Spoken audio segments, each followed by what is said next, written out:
2018년 3월 27일 오전, 일본 오사카 사카이구에 위치한 한 주택 화장실. 이곳에서 한 남성이 의식을 잃은 채 발견됐습니다. 40세 남성 아다치 마사미스였는데요. 이 마사미스는 벽에 몸을 기댄 자세로 앉아 있었고, 좌변기 물탱크 위에는 불이 피어진 연탄이 냄비에 담겨 있었어요. 마치 연탄가스로 스스로 생을 마감하려고 한 듯한 그런 모습이었죠. 이 마사미스를 가장 먼저 발견한 사람은 그의 친누나 아케미였습니다. 깜짝 놀란 아케미는 즉시 신고를 하고 동생의 아내한테도 전화를 걸어준 후에 심폐소생술을 실시했어요. 이 마사미스의 아내는 직장에 있다가 한 걸음에 놀라서 집으로 달려왔고, 곧이어 도착한 구급대원들이 마사미스를 급히 병원으로 이송합니다. 하지만 안타깝게도 그는 병원에 도착하자마자 사망해버렸어요. 이 마사미스의 죽음에는 좀 이상한 점들이 많았는데요. 과연 오늘 사건 뒤에는 또 어떤 추악한 비밀이 숨겨져 있을까요? 알고 싶은 이야기 J. 오늘은 2018년에 일본에서 발생했었던 실제 사건을 준비해왔습니다. 오늘도 역시나 정말로 충격적인 그런 사건인데요. 이 사건 후에 또 쿠키 영상에서는 이 사건보다 더 충격적인 이야기까지 한 가지 더 들려드릴게요. 끝까지 들어주시고요. 이 사건에 대한 여러분들의 의견, 감상 언제나 대환영입니다. 그럼 오늘의 이야기 시작합니다. 하루아침에 갑작스럽게 집 화장실에서 쓰러진 채 발견됐고, 또 병원에 도착하자마자 사망한 마사미스. 사건이 발생한 장소는 이 마사미스의 집이자 가족들이 운영하는 회사의 건물이었습니다. 1층은 사무실로 쓰고 2층은 가족들이 함께 거주하는 공간으로 쓰이고 있었어요. 사건 당시 2층에는 마사미스와 그의 누나인 아케미 그리고 어머니가 함께 머물고 있었는데요. 화장실 내부에는 본드로 공간을 밀폐한 흔적이 남아 있었고, 그 안에서는 피워진 연탄불이 확인됐어요. 누나인 아케미는 화장실에서 마사미스의 곁에 놓여있던 유서를 발견했고, 이걸 그의 아내에게 전달해줬습니다. 컴퓨터로 작성된 유서에는 충격적인 내용이 담겨 있었어요. 아버지와 누나를 위해서 회사 운영 자금을 구해보려고 했지만 돈을 빌릴 수가 없었다. 아버지는 암으로 고통받느니 차라리 뇌사 상태가 더 낫겠다고 생각해서 내가 아버지한테 인슐린을 투여했다. 언젠가 나는 죽을 생각이었다. 지금이 한계에 다다랐다. 끝이다. 라는 등의 내용이었어요. 그러니까 정리를 하자면 크게 돈 문제하고 아버지를 해한 문제, 이 두 가지로 요약을 할 수가 있었죠. 당시 그의 아버지는 갑작스럽게 심한 저혈당으로 쓰러진 뒤 의식을 회복하지 못한 채 병원에서 식물인간 상태로 입원 중이었어요. 이 아버지를 대신해서 누나가 회사를 운영하고 있었지만 회사는 심각한 자금난을 겪고 있었습니다. 이 유서의 내용대로라면 마사미스 씨가 아버지를 고의적으로 위험에 빠뜨렸고, 그 죄책감과 경제적 부담, 거기다 가족들에 대한 책임감이 뒤엉킨 상태에서 이런 극단적인 선택을 한 것처럼 보였어요. 경찰은 병원으로부터 마사미스의 사인이 일산화탄소 중독이라는 소견을 전달받았습니다. 현장에 남겨진 타담한 연탄과 유서의 내용을 종합한 결과 경찰은 마사미스의 죽음을 자살로 판단하고 사건을 종결하려고 했어요. 그러나 그렇게 빠르게 딱 정리해버리기에는 조금 미심적인 부분도 존재했습니다. 이 마사미스의 죽음에 대해서 모든 사람들이 납득한 건 아니었는데요. 특히 마사미스의 아내는 남편의 죽음이 단순한 자살일 리가 없다며 강한 의심을 품었어요. 그녀는 경찰에게 남편이 생전에 누나 아케미를 조심하라는 이상한 말을 했었다면서, 그때는 그게 무슨 뜻인지 몰랐지만 지금 생각해보면 섬뜩하다라고 진술을 합니다. 마사미스는 왜 아내한테 이런 말을 한 걸까요? 사실 마사미스와 누나 아케미 사이에는 오래된 갈등이 있었어요. 원래는 아버지의 회사를 아들인 마사미스가 물려받기로 되어 있었지만 누나 아케미가 욕심을 부렸습니다. 갈등이 커지면서 마사미스는 그냥 그 가족 회사를 포기하고 독립을 해서 새 회사를 차렸어요. 그러면 누나 아케미가 물려받아서 운영한 그 가족 회사는 어떻게 됐을까요? 경험이 없었던 아케미가 맡은 가족 회사의 매출은 단 2년 만에 반토막이 나버렸습니다. 결국 회사는 심각한 자금난을 겪게 됐어요. 마사미스의 아내는 남편이 작성한 유서가 아무래도 이상하다고 주장했습니다. 남편은 평소 컴퓨터로 편지를 쓰는 사람이 아니라면서 유서에 쓰인 표현과 단어 또한 전혀 남편의 말투가 아니라고 의심을 했어요. 또 사건이 있던 당일에 기억하시죠? 마사미스가 쓰러졌다고 그의 누나 아케미한테 연락을 받고서 이 아내가 직장에 있다가 얼른 집으로 달려왔었잖아요. 그날 집에 도착했을 당시 시어머니의 상태도 뭔가 이상했었다는 거예요. 마사미스의 아내는 이렇게 진술을 합니다. 정신이 혼미하신 상태였고요. 아무 말도 못하시고 그냥 멍하니 앉아 계셨어요. 처음엔 그냥 아들의 죽음에 충격을 받으신 줄 알았죠. 자, 이게 무슨 말일까요? 그녀의 말에 따르면 그렇게 어버버 하던 시어머니가 나중에 정신을 되찾더니 충격적인 말을 꺼냈다고 합니다. 내가 아케미가 준 차를 마신 뒤에 갑자기 막 잠이 쏟아지더라고. 그리고 말이 잘 안 나와. 그러니까 이 아내가 직장에 가고 없는 동안 집에는 남편 마사미스, 그의 누나 아케미, 그리고 시어머니 이렇게 세 사람만 있었는데 남편은 죽었지, 시어머니도 정상이 아니지, 그러니까 누나 아케미만 멀쩡한 거예요. 마사미스의 아내는 이거는 분명히 자살이 아니다. 뭔가 숨겨진 내막이 있다. 라면서 부검을 해달라. 그리고 타살 가능성을 조사해달라. 라고 강력히 요구합니다. 자, 이 사건. 결론이 어떻게 나는지, 일본 경찰이 어떻게 조사를 해나가고 또 일본 법정은 어떤 판결을 내리는지 끝까지 오늘 한번 지켜봐 주세요. 경찰은 자살로 사건을 종결하려고 했지만 아내 마사미스의 주장을 그냥 싹 무시해버릴 수는 없었습니다. 왜냐면 경찰의 눈에도 처음엔 단순 자살로 보였었던 그 현장에서 뭔가 석연치 않은 단서들이 점점 감지가 됐거든요. 먼저 화장실 문에 연탄가스가 새는 걸 막으려는 듯 이렇게 본드가 발라져 있었다고 했었죠. 하지만 사용된 본드는 화장실이 아닌 다른 방에서 발견이 됐습니다. 그러니까 마사미스가 안 좋은 선택을 하려고 화장실 안에서 본드를 바른 거라면 그 본드 통은 화장실 안에서 발견이 됐어야 맞는 거잖아요. 또한 화장실 안에서 연탄에 불을 붙였던 라이터도 발견이 되지 않았습니다. 그럼 연탄 불을 대체 어떻게 붙였단 얘기예요? 경찰은 자살이라면 가장 먼저 본드를 화장실 틈에다 바르고 문을 닫고 그 다음에 연탄에 불을 붙이는 것이 가장 자연스럽다라고 판단을 했어요. 자, 여기까지 정리를 해놓고 경찰은 고민에 빠졌습니다. 혹시 마사미스가 불을 붙인 다음에 이 라이터랑 본드를 다른 방에 갖다 놓고 문을 닫은 건 아닐까? 뭐 이상하기는 하지만 100번 양보해서 가능은 해요. 그치만 이 경우라면 화장실을 오가면서 문을 열고 닫아야 되기 때문에 집 안에 연탄가스가 다 퍼졌을 거란 말이죠. 그렇다면 당연히 집 안에 있었던 누나 아케미랑 어머니가 냄새를 맡을 수밖에 없는데 이걸 아예 몰랐다고 하는 건 말이 되질 않습니다.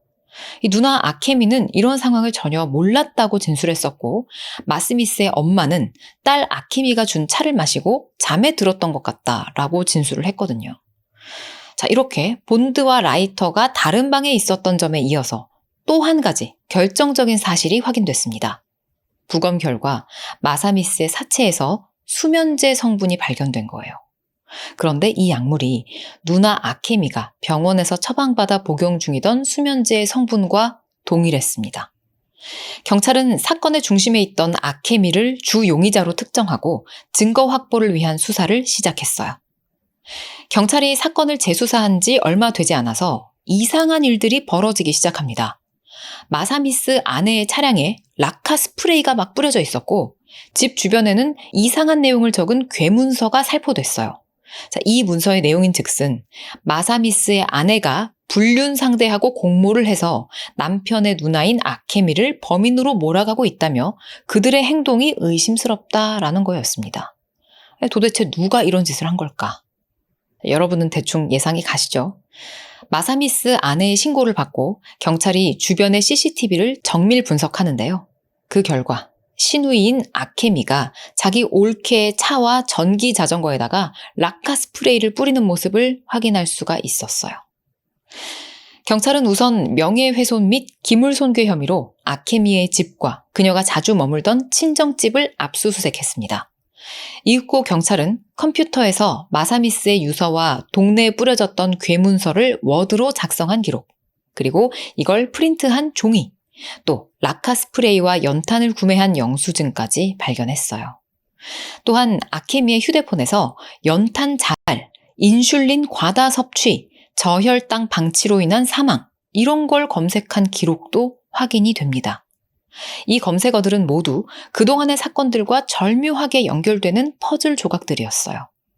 특히 인슐린에 대한 검색은 사망한 동생 마사미스의 유서에 쓰여져 있던 내용, 내가 아버지에게 인슐린을 투여해서 위험에 빠뜨렸다 라는 내용과도 직접적인 관련이 있었습니다.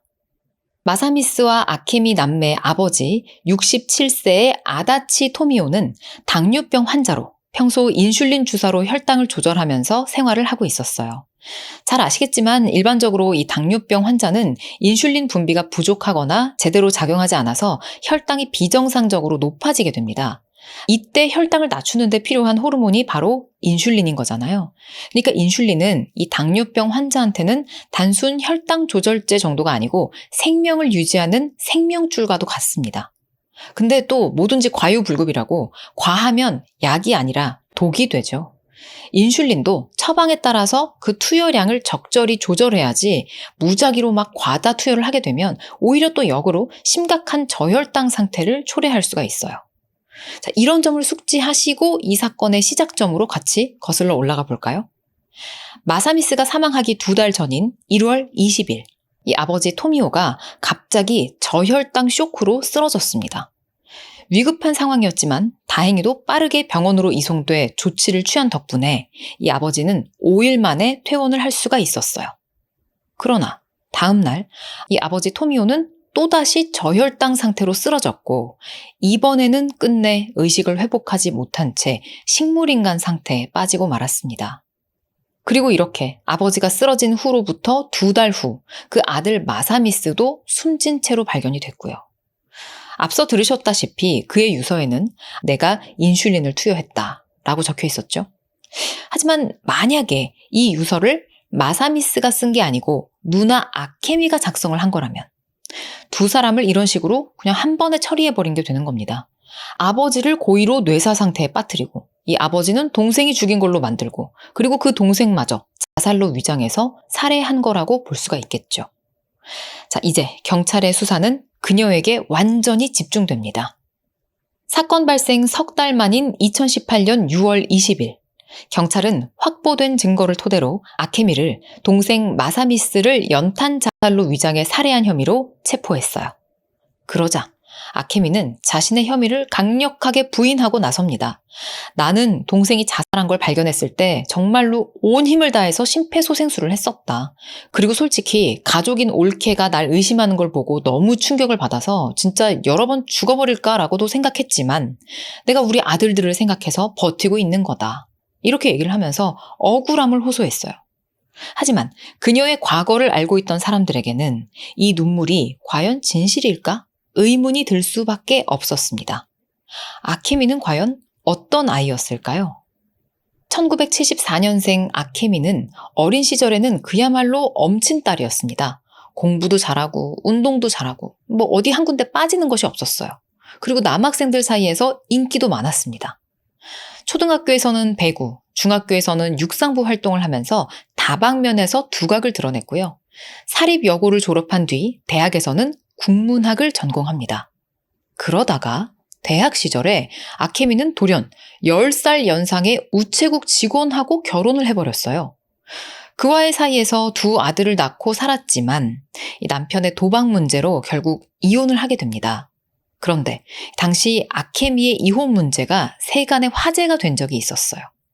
아케미가 각각 6살, 8살 된 아들들의 양육권을 얻고 또 이혼 조정도 좀 유리하게 이끌기 위해서 남편의 지갑에다가 0.2g의 대마초를 넣고 경찰에 허위 신고를 했다가 발각됐거든요. 당시 다행히도 남편의 선처로 아케미는 실형은 면했지만 이후 그녀의 삶은 끝없는 방황의 연속이었습니다. 외제차 대리점 직원으로 일을 하다가 꽃집과 마사지샵 등 여러 가지 사업을 운영했지만 별다른 성과를 거두지는 못했어요.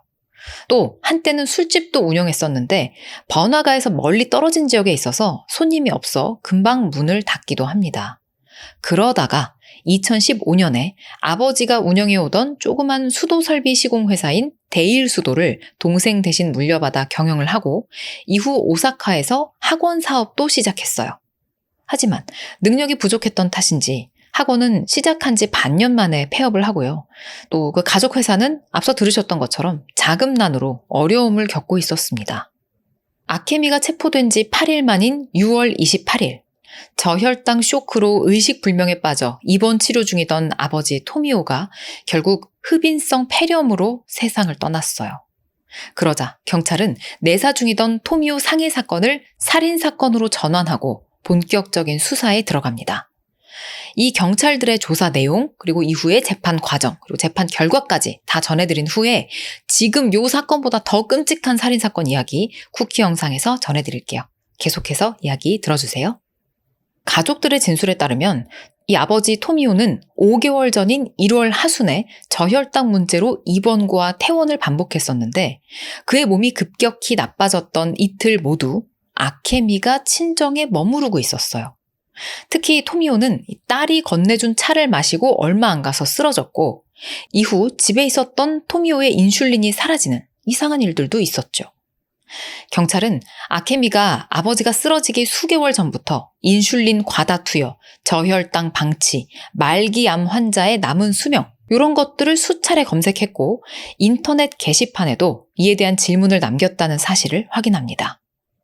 또한 자신을 의심하기 시작한 올케에 대해서는 명예훼손으로 고소를 하거나 손해배상 청구가 가능한지를 묻는 글도 있었어요. 경찰은 아케미에게 아버지 살인 혐의를 추가하고 확실한 직접 증거 확보에 총력을 기울입니다.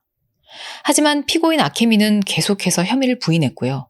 결정적인 물증을 확보하지 못했던 검찰은 사건이 발생한 지 4년이 지나서야 재판을 시작할 수 있었어요. 재판이 시작됩니다. 검찰은 다음과 같이 주장을 합니다. 아케미는 회사를 상속받기 위해 아버지에게 고의로 인슐린을 과다 투여해서 저혈당 쇼크를 유발했다.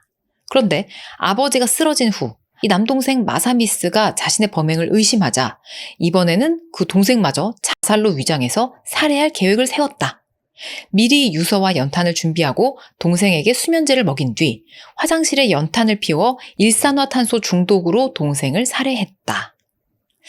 자, 이러한 검찰의 주장에 변호인은 아케미의 아버지와 동생이 타살로 사망했다는 명확한 증거를 검찰이 제시하지 못했고 또한 아케미가 두 사람을 살해했다는 동기조차 밝히지 못했다고 반박했어요.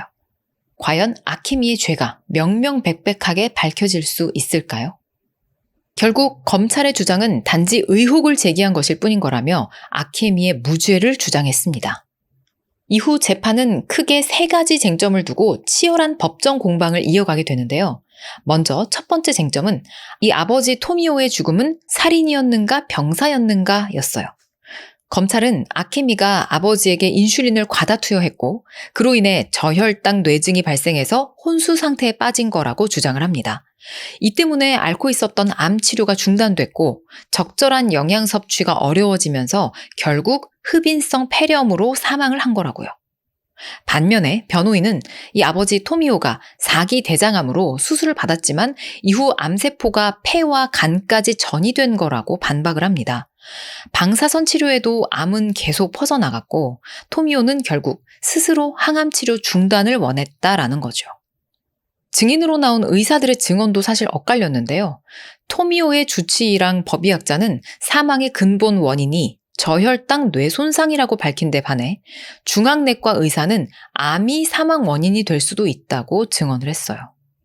두 번째 쟁점은 아케미가 검색한 인슐린 과다 섭취 그리고 저혈당 방치로 인한 사망 이런 것들이 살인의 증거인가? 아니면 단순히 가족에 대한 걱정인가? 였습니다. 검찰은 아버지 토미오가 오랫동안 스스로 인슐린 주사를 놨기 때문에 실수로 본인이 과다 투여했을 가능성은 없다면서 이 아케미의 검색을 명확한 살인 의도로 봐야 한다고 주장했어요. 반면 변호인은 암 투병으로 몸이 좋지 않던 아버지 토미오가 실수로 과다 투여를 했을 수도 있다고 반박을 합니다.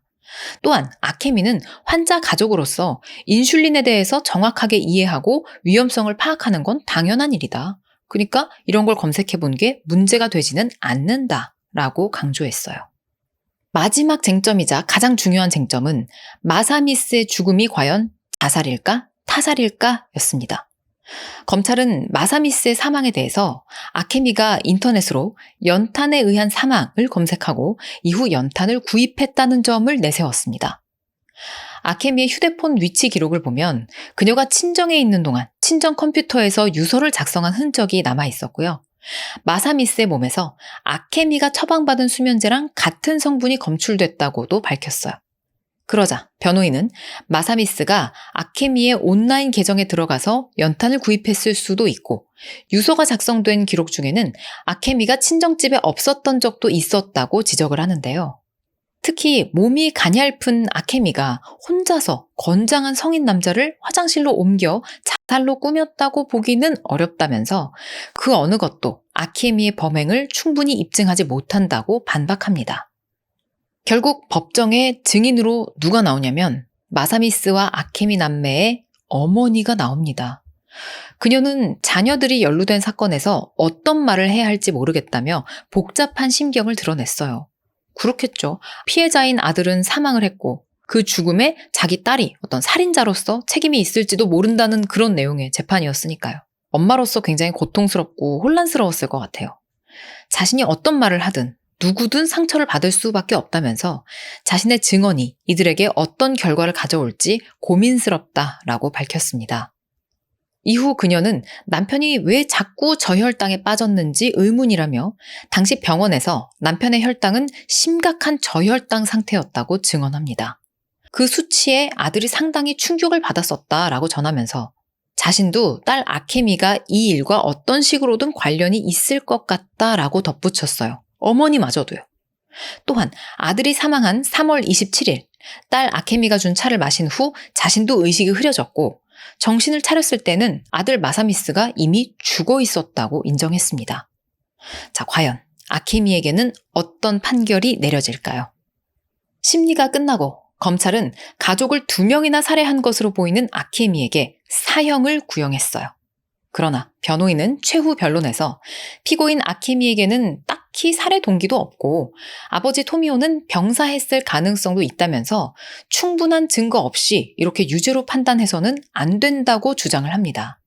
하지만 유죄가 만약에 인정될 경우에 사형 선고가 내려질까 봐 좀 걱정이 됐는지 만약에 피고가 범행을 저질렀다고 하더라도 사형을 선고할 정도의 집요함이나 잔인함은 없다면서 사형 선고만은 피해달라라고 요청을 하기도 했어요. 2022년 11월 29일 재판부는 여러 정황과 증거를 종합해 아케미가 계획적으로 아버지에게 인슐린을 과다 투여해서 저혈당 쇼크를 유발했고 이를 의심한 동생을 자살로 위장해 살해했을 가능성이 충분히 입증됐다며 아케미에게 종신형을 선고했습니다. 집안 가족을 2명이나 죽여버린 여자. 이런 사람을 가족이라고 믿고 살았을 그녀의 다른 가족들의 삶이 너무나 안타까워지는 그런 사건이었습니다. 오늘 첫 번째 사건 이야기는 여기까지입니다. 이 첫 번째 이야기에 이어서 일본에서 있었던 또 다른 친족 살인사건 이야기를 제가 하나 더 가져왔는데요. 이거는 그 수법이나 뒷얘기 같은 걸 들어봤을 때 앞의 사건보다 더 끔찍합니다. 2016년 9월 13일 치바현 시스이마치에서 몸이 절단된 시신이 하나 발견됐어요.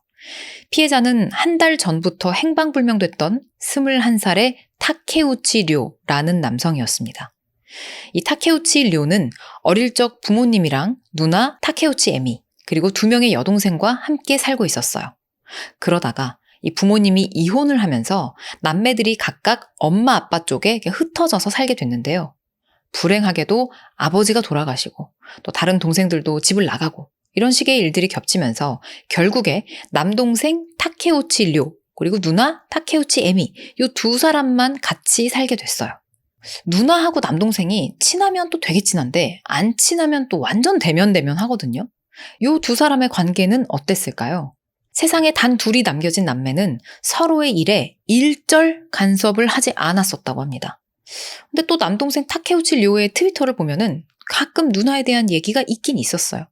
푸딩을 사줬다 라든가 아니면 뭐 누나와 데이트를 해야 된다 라는 식의 좀 긍정적인 내용도 있었고 또 어떨 때는 이래서 누나가 싫은 거야 이런 식으로 부정적인 내용도 있었죠. 뭐 이렇게 보면 지극히 그냥 일반적인 누나 동생 관계랑 비슷한 것 같기도 한데요. 둘 사이를 알던 동급생의 증언을 들어보면 이 두 사람의 교류는 극히 적었다고 합니다. 그러니까 굉장히 소원한 편이었다고 생각을 해야 될 것 같아요. 이 두 사람 사이에는 일종의 동거 룰이 있었어요. 서로 생활비 보태기, 마음대로 서로의 방에 들어가지 않기, 허락 없이 친구를 집에 부르지 않기 정도였습니다.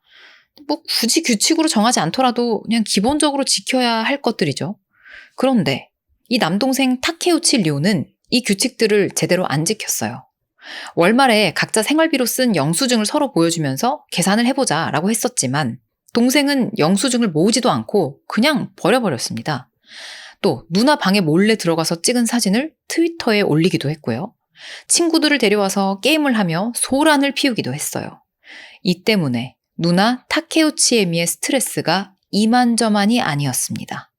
뭐 이쯤 되면 이제 범인이 누군지 여러분 금방 눈치채셨죠. 앞서 사건하고 마찬가지로 누나가 남동생을 죽인 거예요. 남동생이 어떻게 발견됐었는지 기억하시죠? 토막난 채로 발견이 됐었잖아요. 그의 누나는 대체 어떻게 이런 끔찍한 짓을, 그것도 여자 혼자서 저지를 수가 있었을까요? 그리고 이번 사건의 범인이 알려졌을 때 조금 특이한 일, 대중들의 특이한 반응도 있었는데요. 그 내용까지 다 정리를 해봤습니다. 자, 먼저 살해 시기는 피해자 타케우치 료가 매일 접속하던 트위터의 접속이 끊긴 8월 말에서 9월 초순으로 추정됐어요. 경찰이 들이닥쳤을 때 타케우치 에미는 불과 2시간 전에 자기가 혼자서 시체 처리를 했다라고 순순히 털어놓습니다.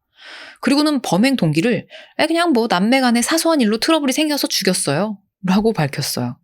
죽인 것 자체도 너무 끔찍한데 뭐 이렇게 막 부분 절단까지 냈느냐, 이것도 그냥 처리가 곤란해서요 라고 대답을 합니다. 일부는 냉동된 상태였고 심지어는 냉장고에 넣어두기까지 했대요. 너무 끔찍하죠. 용의자 타케우치 에미는 범행 후에도 아무런 변화 없이 아르바이트에 출근을 했고 딱 한 번 열이 있다라며 하루 쉬었다고 해요. 이 누나의 범죄는 어떻게 드러나게 된 걸까요? 타케우치 료가 트위터를 자주 이용했다고 했잖아요. 근데 너무 접속도 안 하고 계속 연락도 안 되고 하니까 그의 친구들이 이거 뭔가 이상하다 생각을 한 거예요. 그리고 그의 집으로 직접 찾아갑니다. 근데 그 누나가 이 친구들을 절대로 집에 못 들어오게 하는 거예요. 지금 현관이 더러워서 들여보내줄 수가 없다. 동생은 사실 지금 집에 없다. 막 이런 식으로 계속 막는데, 근데 아무래도 친구들이 느낌이 너무 이상해서 저희가 직접 보고 싶어서 그래요. 료의 방으로 좀 들여보내주세요. 이렇게 거의 막 1시간가량을 문 앞에서 실랑이를 하는데요. 그런데도 결국 이 누나 타케우치 에미는 문을 열어주지 않고 나 아르바이트 갈 시간이라서 하고 후루룩 아르바이트에 가버립니다. 아무리 봐도 수상쩍은 이런 모습에 결국 남동생의 친구들이 경찰에 신고를 하면서 사건이 세상에 드러나게 된 거죠. 아르바이트를 하면서 손님들한테 칭찬도 받고 같이 일하던 사람들로부터도 좋은 평판을 얻고 있었던 타케우치 에미. 애교가 많고 건강하며 밝은 아이다 라는 이야기를 듣던 그녀는 결국 함께 살던 남동생을 끔찍하게 살해하고 2018년 3월 5일 징역 10년을 선고받았어요. 이 타케우치 에미의 사진이 공개되면서 일본의 일부 네티즌들은 귀엽다, 아이돌급이다, 미인이다 뭐 이런 식으로 그녀의 외모를 칭찬하는 댓글을 달기도 합니다. 살인범이 예쁘거나 잘생기면 흔히 생기는 그런 좀 정신나간 어이없는 일들이죠.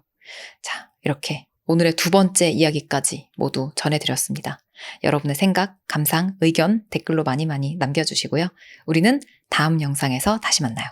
안녕. 안녕.